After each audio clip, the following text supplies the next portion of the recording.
There's only one way to get better at making murals, and that's through practice. A lot of practice. So in this video, I'm gonna be creating a practice mural wall outside of my studio. This has been one of my goals since I built this studio, and I'm finally just getting around to it because your boy has been pretty busy. First, I had to get the measurements of the wall just to make sure that I had the right measurements to get the right materials to create the mural. Then I went to Lowe's to get some plywood. I had to get 4x8 pieces, so I needed someone from Lowe's to cut it because they needed to fit in my car. I have no idea where we're gonna put this yet, since I'm not gonna start the project right now. You have a whole studio to put it. Oh yeah, that's true.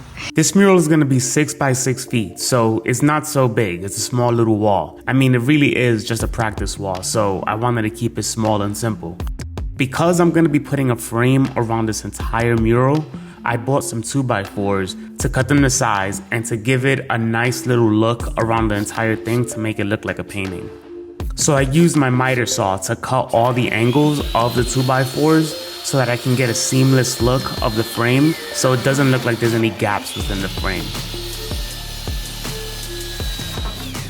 Now I gotta cut 3 more of those things.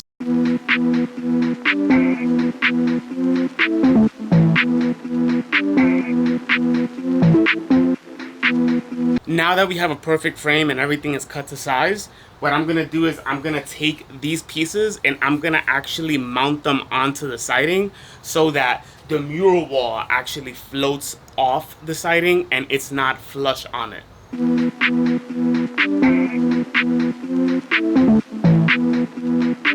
Whew, I have no idea what I'm doing.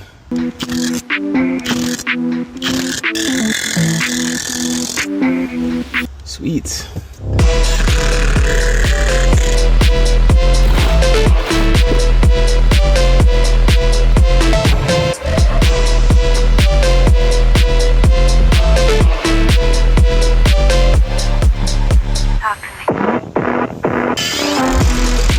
So now that we got the plywood up, I'm gonna take the 2x4s and frame the whole entire mural wall. One of the reasons why I think this project took me so long was because I was kind of intimidated by it. I didn't really know what I was doing, and because my studio was new, I didn't want to ruin it. It actually wasn't that difficult. I just had to learn throughout the process. This is a crack that I wanted to avoid, so I got a wood filler to fill that crack in and to make it look like one piece of wood. This is not an adhesive, this is a filler, so it is doing just that. It is filling the wood. Once I was done with that, I used my sander and 180 grit sandpaper to sand it all down to make it look nice, seamless, and smooth so that when I do apply the paint, it was gonna be perfect. I primed it with a 123 bullseye primer, and this is like my go-to primer. I use this for almost all of my entire mural projects. It is so great. The grays are for the really nice and dark colors, and the white one is for the brighter colors. Once I was done with the primer, I painted the frame black because I think that's gonna make the colors pop and make the mural wall look just great with any design you put on it.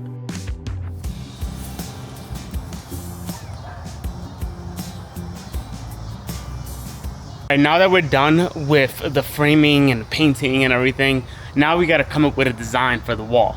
So let's go ahead and start that and let's see what we come up with. Now I'm at the point where I have the mural wall, so now I'm able to create, which makes me extremely happy because I have so many ideas in my mind. The reason why I created this wall was because I needed an outlet. I needed a way to practice my skills and being able to work with spray paints. The price of the materials for the mural wall was not that expensive. This project cost about $130. I don't think that's that expensive.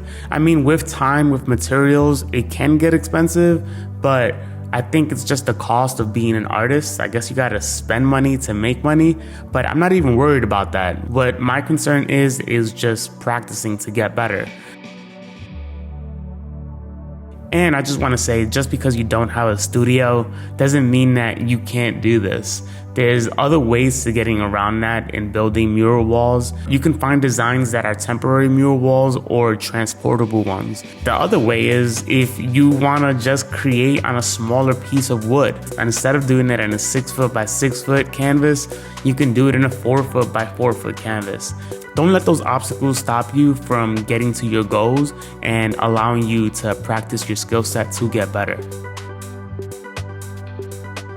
Practicing your art may seem boring, monotonous, and something that you may not want to do, but I think every professional out there, in whatever they do, they're always practicing to be better. And you can always better your best. Whenever you think about your advancement in your career or in your art, just make sure that you keep developing those skill sets, because that's what's going to get you to the next level.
And as always, thank you so much for watching. Truly appreciate your support.